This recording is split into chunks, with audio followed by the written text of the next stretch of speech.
कुरे स्वामी जी महाराज कहते हैं कि त्वामाम अनंति कवयः करुणामृताब्धे ज्ञान क्रिया भजन लभ्य अलभ्य अन्य ही। हे भगवान, बड़े बड़े कवि, बड़े बड़े विद्वान ये कहते हैं कि आप ज्ञान, कर्म और भक्ति इन तीन साधनों से मिलते हो। ज्ञान क्रिया भजन लभ्य अलभ्य अन्य ही, अन्य साधनों से आप नहीं मिलते हो। तो मेरा प्रश्न है आपसे, क्या प्रश्न है? बोले एतेन केन वरदोत्तर कोसलस्थाः। हे वरद, हे ठाकुर, इन साधनों में से कोसलवासी अयोध्या वासियों ने कौन सा साधन किया था जिस साधन से आपने उनको वैकुंठ पहुंचा दिया? एतेन केन वरदोत्तर कोसलस्थाः पूर्वम सदूर्वम भजंत ही जंतवस्त्वाम। दूरबा के सहित, अयोध्या की घास के सहित सबको आप वैकुंठ लेकर के चले गए। अयोध्या की घास ने कौन कर्म ज्ञान अनुष्ठान किया था? वहां के वृक्षों ने कौन से ऐसे अनुष्ठान किए थे? तो संपूर्ण अयोध्यावासी को भगवान अपने साथ ले गए। लेकिन ऐसी स्थिति में भी 5 लोग बच गए। कौन कौन नहीं गए? बोले एक विभीषण जी नहीं गए, और बोले एक हनुमान जी नहीं गए, और एक जामवंत जी नहीं गए, और एक द्विविद नहीं गए, और एक मयंद नहीं गए। इन 5 लोगों को भगवान साथ नहीं ले गए। अब 5 लोग भगवान के साथ नहीं गए। इतनी बड़ी वैकुंठ यात्रा भगवान की हो रही है, जिस वैकुंठ को प्राप्त करने के लिए बड़े बड़े योगी, अमलात्मा, महात्मा लोग साधन करते हैं, और अयोध्या की घास तक को वैकुंठ मिलने जा रहा है, और ऐसे अवसर पर ये 5 लोग वंचित हो गए। इन 5 लोगों को वैकुंठ नहीं मिला, ये वैकुंठ नहीं गए। कारण क्या था? बोले 5 के कारण अलग अलग थे। विभीषण जी को तो इसलिए भगवान लेकर के नहीं गए कि विभीषण भी कामना के कारण बंधन में पड़ चुके थे। कथा में मैंने निवेदन किया था कि विभीषण जी जब भगवान के पास आए थे तो उनके मन में कामना थी कि जैसे भगवान ने बाली को मार दिया, सुग्रीव को राज्य दे दिया, उसी प्रकार रावण को मार देंगे, लंका का राज्य मुझे मिल जाए। ये कामना लेकर के आए थे। और कछु प्रथम वासना रही, वासना थी। आते ही भगवान ने राज तिलक कर दिया और लंकेश बना दिया, और भगवान ने कहा जाओ 1 कल्प तक तुम राज्य भोगो, जब तक तुम्हारा मन न भर जाए तब तक राज्य भोगो। करहु कल्प भरी राज तुम, मम सुमिरऊ मन माही, पुनि मम धाम पाइयो जहां संत सब जाएं। फिर तब आप मेरे धाम चले आना। तो 1 कल्प तक विभीषण जी को राज्य करने का वरदान भगवान ने दे दिया। वो भी इसलिए दिया कि विभीषण जी की कामना थी। तो अपनी इस कामना के कारण वो वैकुंठ नहीं जा सके। आज भी लंका के राजा विभीषण हैं, लेकिन वो लंका नहीं जो लंका भारत के नक्शे में नीचे दिखाई पड़ती। वो तो सिंघल द्वीप है, उसका नाम सिंघल द्वीप है। वास्तविक लंका जो यक्षों की नगरी है, जहाँ पर वर्तमान में असुर लोग निवास करते हैं, वो नगरी दिव्य है। वहाँ मनुष्य की गति नहीं। वो समुद्र के अंदर 100 योजन की दूरी पर है, और वह मनुष्यों के आंखों से दिखने वाली भी नहीं है, वो दिव्यपुरी। तो आज भी वहां के राजा विभीषण जी महाराज 1 कल्प तक रहेंगे। तो विभीषण जी तो इस कारण से नहीं जा पाए क्योंकि उनके अंदर राज्य करने की कामना थी। हनुमान जी क्यों नहीं गए? बोले हनुमान जी के अंदर तो ऐसी कोई कामना नहीं थी, लेकिन हनुमान जी ने कहा, भगवान ने जब वैकुंठ की यात्रा की घोषणा की कि अब हम सब लोग चलेंगे, साकेत धाम चलना है, हनुमान जी को बुलाया और भगवान ने कहा, हनुमान अब यहाँ की लीला पूरी हो गई, अब तो वैकुंठ चलना है। हनुमान जी ने कहा, बहुत अच्छी बात है, हम भी चलेंगे, लेकिन एक बात बताओ प्रभु। बोले क्या? हनुमान जी ने कहा, प्रभु वैकुंठ में आपकी कथा कै बजे से होती है? 2 बजे से कि 3 बजे से? भगवान ने कहा, वैकुंठ में कथा? हनुमान जी ने कहा, वैकुंठ में आपकी कथा की टाइमिंग क्या है? 2 बजे से कि 3 बजे से कि 4 बजे से, कब होती? भगवान हंसने लगे। भगवान ने कहा, हनुमान वैकुंठ में मेरी कथा नहीं होती, वैकुंठ में तो मैं होता हूं। बोले आपकी कथा नहीं होती? बोले हाँ, वहां कथा नहीं होती, वहां तो मैं होता हूं। तो भगवान श्री प्रभु राम की इन बातों को सुनकर हनुमान जी ने विनम्रतापूर्वक कहा, प्रभु आज तक मैंने आपकी किसी आज्ञा का उल्लंघन नहीं किया, लेकिन आप क्षमा करें, मैं आपके साथ वैकुंठ नहीं जाऊंगा। भगवान ने कहा, वैकुंठ नहीं जाओगे? हनुमान जी ने कहा, वैकुंठ में आपकी कथा नहीं होती तो हम वहां जाके क्या करेंगे? हम तो कथा सुनने वाले हैं। कथा से इतना प्रेम हनुमान जी महाराज को, इसीलिए हनुमान चालीसा में पढ़ते हैं, रामचरित सुनबे को रसिया, राम लखन सीता मन बसिया। रामचरित सुनबे को रसिया, राम लखन सीता मन बसिया। राम लखन सीता मन बसिया। राम लखन सीता मन बसिया। हनुमान जी ने कहा प्रभु मैं वैकुंठ नहीं जाऊंगा। भगवान ने कहा अरे मैं तो वहां रहता हूं, मुझसे प्रेम नहीं। हनुमान जी ने कहा प्रभु आपसे तो बहुत प्रेम है, अगाध प्रेम है, मैं तो आपको भी चाहता हूं और आपकी कथा को भी चाहता हूं, लेकिन वैकुंठ में आप मिलोगे लेकिन आपकी कथा नहीं मिलेगी, और यहां मृत्युलोक में आपकी कथा भी मिलेगी और आप भी मिलोगे। हनुमान जी ने यही कहा आपकी कथा भी मिलेगी और आप भी मिलोगे। क्यों? बोले जहां आप रहते हो वहां आपकी कथा रहे ये कोई जरूरी नहीं, लेकिन आपकी कथा जहां रहती है वहां आप जरूर रहते हो, इसलिए जहां कथा रहेगी वहां रहे। भगवान की जहां कथा होती है भगवान वहीं निवास करते हैं। स्वयं भगवान कहते हैं नाहम बसामि वैकुंठे योगिनाम हृदयेन च मद भक्ताः यत्र गायन्ति तत्र तिष्ठामि नारद।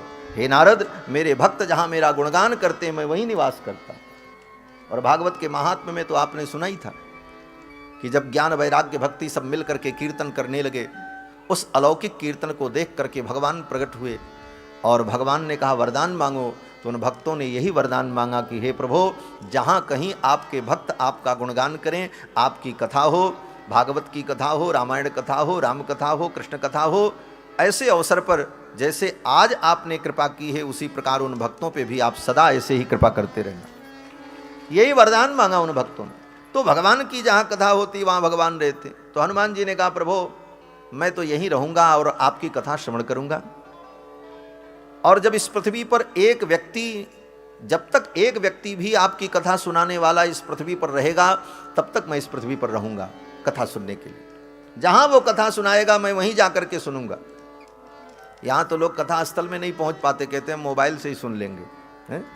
लेकिन हनुमान जी महाराज बोले एक साथ 1 लाख नहीं 1 करोड़ जगहों पर राम जी की कथा हो रही हो तो हनुमान जी उतने रूप धारण करके उन जगहों पर जाकर के कथा श्रवण करते। क्या अद्भुत बात। यत्र यत्र रघुनाथ कीर्तनम तत्र तत्र कृतमस्तकांजलिम। इसका अर्थ यही है कि 1 लाख 1 करोड़ जगह पर भी अगर राम कथा हो रही है, भगवान की कथा, तो हनुमान जी सब कथाओं में पहुंच जाते हैं किसी न किसी रूप में और जाकर के कथा श्रवण करते। यत्र यत्र रघुनाथ कीर्तनम तत्र तत्र कृतमस्तकांजलिम वाष्पवारि परिपूर्ण लोचनम मारुतिम नमत राक्षसांतकम। तो हनुमान जी तो इसलिए रुक गए कि हमको कथा सुननी है, और जब तक कथा होगी तब तक हनुमान जी यहीं रहेंगे। और हनुमान जी को भगवान ने काम सौंप दिया। बोले ठीक है अगर तुम वैकुंठ नहीं चल रहे हो तो एक काम करो। बोले क्या? बोले मेरी कथा सुनते रहना और पृथ्वी पर रहो, जो मेरा नाम ले, जो भजन करे, जो मेरी कथा सुने उसकी रक्षा करते रहना, उसके ऊपर कृपा करते रहना। इसलिए हनुमान जी महाराज की कृपा सदैव भक्तों पर रहती। जो भगवान की भक्ति कर रहा है, जो कथा कर रहा है, कथा श्रवण कर रहा है, हनुमान जी महाराज का वरद हस्त है उसके ऊपर, उसका बाल बांका नहीं हो सकता। हनुमान जी जैसे जिसके सहायक हों, बजरंगबली जिसके सहायक हों, क्या चिंता करना। तो हनुमान जी तो इसलिए रुक गए। और जामवंत जी क्यों रुक गए? बोले जामवंत जी को इसलिए रुकना पड़ा कि इन्होंने भी एक कामना कर ली। बोले क्या कामना की? बोले जब युद्ध समाप्त हुआ, राम रावण युद्ध, रावण का वध हो गया, सभी बानर बैठे थे, दरबार लगा था, तो भगवान ने उन बानरों से पूछा भाई तुम बताओ इस युद्ध में तुम्हारा क्या पराक्रम था? सब बानर अपने अपने पराक्रम का वर्णन करने लगे। किसी ने कहा उस राक्षस को तो हमने ऐसे मारा, उसने कहा उसको हमने ऐसे पटक करके मारा, सब अपनी अपनी बातें कह रहे थे। भगवान सुन सुन करके आनंदित हो रहे थे उन बानरों की वार्ता को। क्रम चलता रहा। जब जामवंत जी के पास क्रम पहुंचा तो जामवंत जी से भगवान ने पूछा जामवंत जी आपने अपना कोई संस्मरण नहीं सुनाया? जामवंत जी हंसने लगे। जामवंत जी ने कहा प्रभु मैं क्या सुनाऊं, इतने बड़े युद्ध में मुझे अपनी कला दिखाने का, अपनी शक्ति का प्रदर्शन करने का कोई मौका ही नहीं मिला, तो मैं क्या बताऊं। क्यों? जामवंत जी ने कहा महाराज इतने बड़े युद्ध में कोई वीर ऐसा था ही नहीं जो मेरे समकक्ष हो, जिससे मैं युद्ध कर सकूं। किससे मैं युद्ध करता? एक रावण था, रावण अगर मुझसे युद्ध करता तो मैं करता। और रावण आपका शत्रु, रावण के वध का यश, रावण के वध का यश आपको मिलना था, इसलिए मैंने रावण से युद्ध किया नहीं। तो मैं क्या बताऊं कि मैंने क्या कला दिखाई। हां अगर आप मेरी कला देखना चाहते हैं तो आपसे बड़ा वीर तो इस दुनिया में कोई नहीं है। जय जय महावीर महाधीर धौरेय। तो आप ही मुझसे युद्ध करो, दो दो हाथ हमारा आपका हो जाए तो मैं अपनी कला आपको दिखाऊं कि मेरे अंदर कितनी ताकत है और मैं कैसे युद्ध कर सकता हूं। भगवान श्री राम ने कहा, जामुन जी ये मेरा रामावतार है, मर्यादा पुरुषोत्तम का अवतार है। इस अवतार में लीला के लिए, सुख के लिए, मनोविनोद के लिए अपने से बड़ों के साथ मैं युद्ध करूं, ये मर्यादा नहीं। आप वृद्ध हैं और जामवंत जी त्रेता युग में बूढ़े थे। जामवंत मंत्री अति बूढ़ा। तो भगवान ने कहा ऐसे वृद्ध व्यक्ति से मैं युद्ध करूं, ये हमारे मर्यादा के विपरीत है। लेकिन आपकी इस कामना को मैं पूर्ण करूंगा। द्वापर युग में मेरा जब कृष्ण अवतार होगा तब आपके साथ मैं युद्ध करूंगा और तब आपकी कला को मैं देखूंगा और आप अपनी कला दिखाना। जामवंत जी ने कहा ठीक है, बात आई गई हो गई, गतम तो गतमेव ही। लेकिन इस कामना के कारण ही जामवंत जी महाराज को त्रेता युग से लेकर के द्वापर युग तक इस धरामंडल पर रहना पड़ा। किसी भी प्रकार की सांसारिक कामनाएं जीव को बंधन में डाल देती। इसीलिए गीता में बार बार भगवान कहते हैं कामनाओं का त्याग ही वास्तविक भक्ति है, वास्तविक शरणागति है, वास्तविक समर्पण है, वास्तविक ज्ञान है। जो भी कह लो, आप कह लो ज्ञान से मुक्ति मिलती है तो ज्ञान क्या है? बोले सारी कामनाएं समाप्त हो जाएं, यही तो ज्ञान है। शरणागति क्या है? बोले समस्त कामनाओं को छोड़ करके अनन्य भाव से अन्य अभिलाषिता शून्यम ज्ञान कर्माद्यनावृतम, पूर्ण रूप से भगवान के चरणों में समर्पण हो जाए। तो ये कामनाएं ही जीव को बंधन में डाल देती हैं। और गीता में तो भगवान ने यहां तक कहा कामैस्तैर्तैर्हृतज्ञाना प्रपद्यन्ते अन्य देवता। कामनाएं ही जीव के ज्ञान का हरण कर लेती हैं और उसका परिणाम ये होता है कि ये जीव भटकता रहता है। उचित अनुचित का भी उसे ज्ञान नहीं हो पाता और ये कामनाएं जीव को बंधन में डाल देती हैं। और जन्म जन्म के बंधन ऐसे ही होते रहते हैं। एक कामना से एक बंधन, उस कामना की पूर्ति हुई तब तक दूसरी कामना पैदा हुई, उसके कारण बंधन, ये बंधन पर बंधन अनादिकाल से यही तो चल रहा है। जामवंत जी की छोटी सी कामना ने उनको एक युग तक इस पृथ्वी पर रहने के लिए मजबूर कर दिया मानो। और द्विविद और मयंद जो थे वो भी वैकुंठ नहीं गए राम जी के साथ। द्विविद भी द्वापर युग तक था, द्वापर में द्विविद को बलराम जी ने मारा है। और मयंद भी द्वापर युग तक थे, उसके बाद भगवत धाम गए। तो द्विविद और मयंद को इसलिए भगवत धाम की प्राप्ति नहीं हुई कि द्विविद के विषय में वर्णन है कि वो द्विविद नाम का बानर राम जी का सेनापति था। दिन भर युद्ध करता था, राम जी के दल में रहता था। रात में राम जी के दल से निकल करके रावण के दल में चला जाता था लंका में, और रात में जाकर के वहां घूमे, खाए पिए, आनंद मौज मस्ती करता था और फिर वहां से सुबह सुबह फिर चला आवे। ये बात राम जी को पता चल गई, ये तो बड़ा बदमाश है, रात में उधर जाता, उस पार्टी में मिल जाता।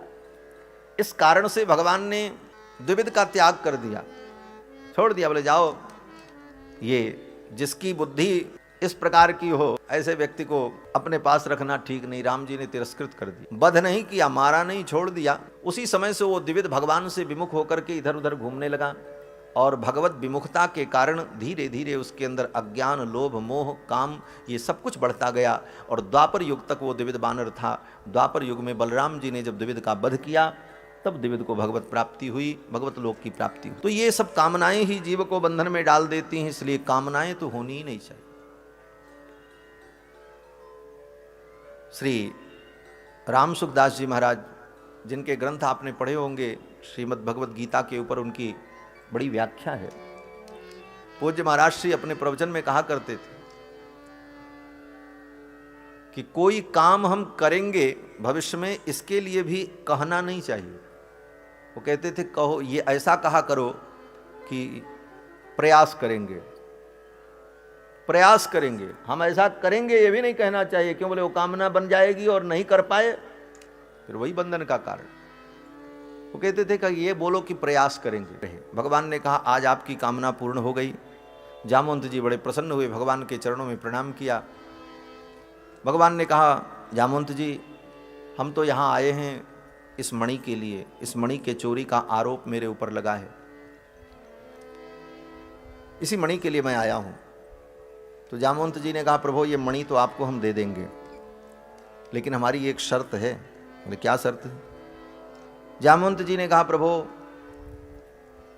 मेरी एक कन्या है जिसका नाम जाम्बवती है, और अब मैं भी वृद्ध हो चुका हूँ, इस बुढ़ापे में अपनी कन्या के लिए वर ढूंढने कहाँ जाऊँ, और वर ढूंढने अगर जाऊँ भी तो आपसे सुंदर वर कोई मिलेगा नहीं, और आप मेरे द्वार पर चल कर के आए हो। वर तो कन्या के द्वार पर चल कर के ही आता है, और आप आए हो तो मेरी प्रार्थना स्वीकार करो, मेरी कन्या जाम्बवती का आप पाणी ग्रहण कर लो, ये मणि मैं आपको दहेज में दे देता हूँ, दे दूंगा मैं मणि। भगवान ने कहा ठीक है, कोई बात नहीं। ये भगवान श्री कृष्ण का दरबार इस मामले में बहुत उदार है, कोई भी आओ, कोई रोक टोक नहीं। वो तो हमारे राम जी थोड़ा इस मामले में बड़े मर्यादित हैं। शूर्पणखा आई तो नाकई कान काट लिया हमारे, लेकिन कृष्ण भगवान बोले, ये कहते हैं कोई भी आओ, चाहे लंगड़ी आओ, लूली आओ, बंदर की बेटी आओ, चाहे भालू की बेटी आओ, कोई दिक्कत नहीं, आओ। कृष्ण भगवान के दरबार में किसी के लिए रोक नहीं। और ये भगवान का बड़ा कटु अनुभव भी रहा। कटु अनुभव ये था कि भगवान ने विचार किया कि देखो, रामावतार में मैंने एक स्त्री का तिरस्कार किया। किसका? बोले शूर्पणखा का। बड़े भाव से बेचारी आई थी। हाँ, उसके भाव का अगर वर्णन करो तो उसका भाव तो बहुत ही पवित्र था, इसमें कोई दो राय नहीं। हाँ, कोई व्यक्ति भगवान को देखकर, उनके स्वरूप सौंदर्य को देखकर मोहित हो जाए और उनसे उसको प्रेम हो जाए तो ये तो बहुत अच्छी बात है, इसमें खराब भी क्या। गोपियों ने भी तो यही प्रेम किया। अगर भगवान के सौंदर्य को देख करके शूर्पणखा पागल हो गई और वो कहती है कि तोसम पुरुष न मौसम नारी, यह संजोग विधि रचा बिचारी, तो उस बिचारी की इस बात में दम है। वो कहती ठीक बात है, अरे भगवान को देख करके कोई मोहित हो जाए तो ये अच्छी बात है। और आज भी उस शूर्पणखा के भाव को लोग रोज स्मरण करते। महाराज राम रक्षा स्तोत्र में जब पाठ करते हैं तो शूर्पणखा ने अपने भाई खरदूषण से जो कहा था भगवान के सौंदर्य का वर्णन करते हुए, उन्हीं श्लोकों को राम रक्षा स्तोत्र में रोज पाठ करते हैं। तरुणौ रूप संपन्नौ सुकुमारौ महाबलौ पुंडरीक विशालाक्षौ चीर कृष्णाजिनांबरौ फलमूलासनौ दान्तौ तापसौ ब्रह्मचारिणौ। शूर्पणखा जब खरदूषण के पास पहुंची तो यही कहा कि जिसने मेरा नाक कान काटा वो बड़े सुंदर हैं। हाँ, तरुणौ बड़े जवान हैं, सुकुमारौ बड़े सुकुमार हैं। अरे नाक कटने के बाद भी भगवान के सौंदर्य माधुर्य को भूल नहीं पा रही थी और बार बार भगवान के सौंदर्य माधुर्य का ही वर्णन कर रही। इसीलिए श्रीमद् भागवत महापुराण में गोपियों ने शूर्पणखा का बड़ी श्रद्धा से स्मरण किया है। हाँ, भ्रमर गीत में गोपियों ने जब उद्धव जी को बहुत खरी खोटी सुनाई कि अरे कृष्ण तो बड़ा छलिया है, कपटी है, धोखेबाज है, ऐसे काले व्यक्ति से प्रीति करके हमने बहुत दुख उठाया, ये सब गोपियों ने कहा। तो उस प्रसंग में गोपियों ने शूर्पणखा का भी स्मरण किया। हाँ, गोपियों ने कहा, रे उद्धव, जिस कृष्ण की तुम प्रशंसा कर रहे हो, तुमने उसको पढ़ा है, तुम पढ़ुआ पंडित हो, और हमने उसे जाना है। तुमने थ्योरी पढ़ी है, हमने प्रैक्टिकल किया है, हम जानते हैं कृष्ण क्या है। गोपियां कहती हैं, अरे उद्धव, तुम कृष्ण को इस जन्म से जानते हो, मैं उसको कई जन्मों से जानती हूं। गोपियों ने कहा कि कहो तो मैं 2-4 जन्म की कथा बताऊं। उद्धव जी तो सुनने लगे। गोपियों ने कहा, ये पिछले बार राम जी के रूप में प्रकट हुआ था, बताओ, थोड़ी सी दया नहीं इसके अंदर? छिप करके व्याध के समान बाली को मार दिया, ये कोई धर्म था? गोपियां कहती, और तो और, आहा, वो बेचारी शूर्पणखा बड़ी श्रद्धा से स्मरण किया महाराज गोपियों ने। वो बेचारी कितने प्रेम से आई, आत्मसमर्पण करने आई, और इन निर्दय को दया नहीं आई, उसका नाक कान काट लिया। स्त्री कृत विरूपाम, उस स्त्री को विरूप बना दिया, कुरूपा बना दिया। इन वाक्यों के द्वारा गोपांगनाओं ने शूर्पणखा का बड़ी ही श्रद्धा से स्मरण किया। एक हमारे बड़े ही आदर्श आचार्य थे, महापुरुष, जिनके मुख से मैंने सुना है कि वो तो इस प्रसंग में बोलते थे, महाराज जब गोपियों ने उद्धव जी को ये बात सुनाई कि रामावतार में स्त्री को विरूप कर दिया, तो सभी गोपांगनाओं ने बड़े भाव से शूर्पणखा को स्मरण किया और शूर्पणखा को प्रणाम किया। तू धन्य है, तो इनके सौंदर्य को देख करके मुग्ध हो गई। भगवान ने त्रेता युग में शूर्पणखा का नाक कान काट लिया। उसका परिणाम ये हुआ, सीता हरण हुआ। लक्ष्मण जी को शक्ति लगी, राम जी को रोना पड़ा, जंगल जंगल भटकना पड़ा। तो राम जी ने विचार किया, इस अवतार में तो मैंने स्त्री का निरादर कर दिया, लेकिन अब ऐसी गलती मैं कभी नहीं करूंगा। अगले अवतार में कोई आ जाओ, सबको स्वीकार करूंगा, क्योंकि इसका दुष्परिणाम मैं भोग चुका हूं रामावतार में। इसलिए कृष्णावतार में भगवान किसी स्त्री का तिरस्कार नहीं करते। कुब्जा आई बेचारी, 3 जगह से टेढ़ी थी, कुबड़ निकला था, उसको भी स्वीकार किया। ये भी आई महाराज। जामवंत जी ने कन्यादान कर दिया जाम्बवती का, मणि भी दे दी। अब जामवंत जी की बेटी को लेकर के चले भगवान द्वारिका के लिए।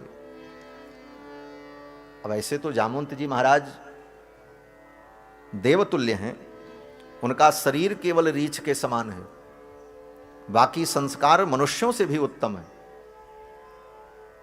वो वस्त्र धारण करते हैं, यज्ञोपवीत धारण करते हैं, त्रिकाल संध्या करते हैं, संस्कृत भाषा में, मानवी भाषा में वार्ता करते हैं, वेद शास्त्र के समस्त धर्मों का बोध है, वो केवल देखने में रीक्ष है। उसी प्रकार हनुमान जी महाराज, सुग्रीव, अंगद, ये सब बानर जो हैं, ये बानर ऐसे बानर नहीं जो बानर आज घूमते हैं। ये बानर केवल बानर की आकृति इनकी है, ये देवता हैं, वस्त्र धारण करते हैं, जन्मजात इनके अंदर दिव्य सिद्धियां होती हैं, चमत्कार होते हैं। ये अलग एक विलक्षण जाति है, देव जाति, उपदेव जाति इसको कहा जाता है। वो केवल राम जी की लीला में सहयोग करने के लिए उस काल में वो जाति प्रकट हुई थी। ब्रह्मा जी के आदेश से देवताओं ने उन रूपों में अवतार लिया था। वो कोई ऐसे वैसे बंदर भालू नहीं थे। तो जामवंत जी महाराज की जो बेटी, वो दिव्य देवी के समान थी। ऐसा नहीं था कि वो भालू की आकृति में थी, लेकिन भक्तों के बड़े भाव होते हैं। एक भक्त कहते थे कि भालू की बेटी तो भालू ही होती। तो जामवंती जो थी वो जाम्बवती जी भालू के ही समान थी। भगवान लेकर के तो चले, लेकिन फिर सोचने लगे अब द्वारिकापुरी लेकर के जाएंगे, लोग क्या कहेंगे, कहाँ से जंगली भालू पकड़ करके ले आए भालू की बेटी। तो भगवान ने कहा जाम्बवती से, अपना पीतांबर दिया, कहा लो इसको ओढ़ लो, और मैं जो कहता हूं वैसे वैसे करना। बोले ठीक। जाम्बवती जी को लेकर के जब द्वारिका आए तो भगवान ने कहा अर्धरात्रि में हम लोग महल में चलेंगे, और जैसे ही महल में घुसेंगे, दाहिने हाथ एक कक्ष है, महल में प्रवेश करते ही दाहिने हाथ पर एक कक्ष है, आप उस कक्ष में चली जाना और भीतर से जाकर के कक्ष को बंद कर लेना। कोई कितना भी कहे तो दरवाजा मत खोलना, जब मैं कहूंगा तब खोलना। जाम्बवती ने कहा ठीक। अब जाम्बवती को अपना पीतांबर उड़ा करके भगवान लेकर के आए। जब द्वारिका में प्रवेश किया रात्रि के 12 बजे, सब लोग तो सो गए थे। रुक्मिणी जी को नींद नहीं आ रही थी। 28 दिन हो गए प्रभु गए हैं, अभी आए नहीं, कहाँ होंगे। आंगन में वो टहल रही थी, तब तक भगवान जाम्बवती को लेकर के पहुंचे। तो जाम्बवती को तो पहले ही सिखा रखा था कि भीतर जाते ही बगल वाले कक्ष में चली जाना और बंद कर लेना। अब वो पीतांबर ओढ़े हुए थी और फट से भीतर गई और कक्ष को बंद किया। रुक्मिणी जी ने हल्का सा देखा कोई आया है साथ में, और इधर कक्ष में गया, वो भी पीतांबर ओढ़े। उसका घूंघट दिख रहा था, कोई महिला जैसी दिख रही थी। दौड़ी दौड़ी रुक्मिणी जी आई, भगवान के चरणों में प्रणाम किया, कहा द्वारिकाधीश आप सकुशल तो हैं? भगवान ने कहा सब ठीक है। रुक्मिणी जी ने कहा प्रभु आपके साथ कोई और आया है? भगवान ने कहा हाँ। बोले कौन है? भगवान ने कहा एक देवी हैं, मैं उनको लेके आया हूं। रुक्मिणी जी ने कहा मेरी सवत तो लाए हो क्या? वो तो अंदाजा लगी जाता है। रुक्मिणी जी ने कहा मेरी सवत लाए हो? बोले अभी यही समझ लो, और मैं कर भी क्या सकता हूं।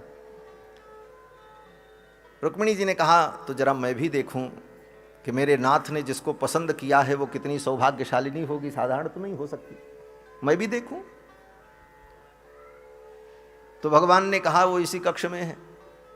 रुक्मिणी जी ने जाकर के कहा देवी द्वार खोलो, मैं भी तो देखूं कि मेरी बहन कैसी है, ऐसी सौभाग्यशालिनी जिसको मेरे स्वामी ने स्वीकार किया है, वो भी धन्य ही होगी। रुक्मिणी जी द्वार खटखटाती रहीं, लेकिन जाम्बवती जी ने द्वार नहीं खोला। भगवान ने तो पहले ही सिखा रखा था खोलना मत। रुक्मिणी जी ने कहा प्रभु ये द्वार क्यों नहीं खोल रही? भगवान हंसने लगे। भगवान ने कहा देवी आज मैं जिसे लेकर के आया हूं ना, वो इतनी सुंदर है, इतनी सुंदर है कि पूरे ब्रह्मांड में उसके जैसी कोई सुंदर स्त्री नहीं हो सकती, इसलिए वो किसी को अपना मुख दिखाना नहीं चाहती। इतनी सुंदर है। अब तो रुक्मिणी जी को ईर्ष्या होने लगी, मुझसे भी ज्यादा सुंदर है। तो भगवान ने कहा, देवी आप तो सुंदर हो, इसमें कोई दो राय नहीं, लेकिन वो आपसे बहुत ज्यादा सुंदर है, आप तो उसके सामने कुछ नहीं हो। अब तो रुक्मिणी जी को और रोष आया, इतनी सुंदर। भगवान ने कहा, हाँ देवी वो तो आपसे कई गुना ज्यादा सुंदर है। रुक्मिणी जी को रोष आ गया और रुक्मिणी जी ने कहा, अगर ऐसी बात है तो जाओ, मैं कहती हूं कितनी भी वो सुंदर क्यों न हो, लेकिन उसकी सुंदरता घट करके मेरे बराबर हो जाए, मुझसे ज्यादा न हो। रुक्मिणी जी ने कहा, उसकी सुंदरता मेरे बराबर हो जाए, मुझसे ज्यादा न हो। भगवान ने कहा, ऐसा ही होगा। फिर भगवान ने कहा, जाम्बवती से अब द्वार खोलो। जाम्बवती ने जब द्वार खोला तो रुक्मिणी जी ने जब कह दिया कि मुझसे ज्यादा सुंदरता न हो, मेरे बराबर हो जाए, तो रुक्मिणी जी के बराबर सुंदरता हो गई जाम्बवती। जाम्बवती उतनी सुंदर। जब द्वार खुला और रुक्मिणी जी ने देखा जाम्बवती को, तो देखती ही रह गई। रुक्मिणी जी ने कहा, प्रभु आपने ठीक कहा था, मेरे कहने के बाद जब इतनी सुंदरता है तो पहले कितनी रही होगी। भगवान ने कहा, पहले कितनी थी वो तो हमको पता है। इस प्रकार से भगवान रुक्मिणी जी को लेकर के आए ओ जाम्बवती को, और रुक्मिणी के वचनों के द्वारा जाम्बवती परम सुंदरी हो गई। और फिर जाम्बवती जी के साथ भगवान का विवाह संपन्न हुआ।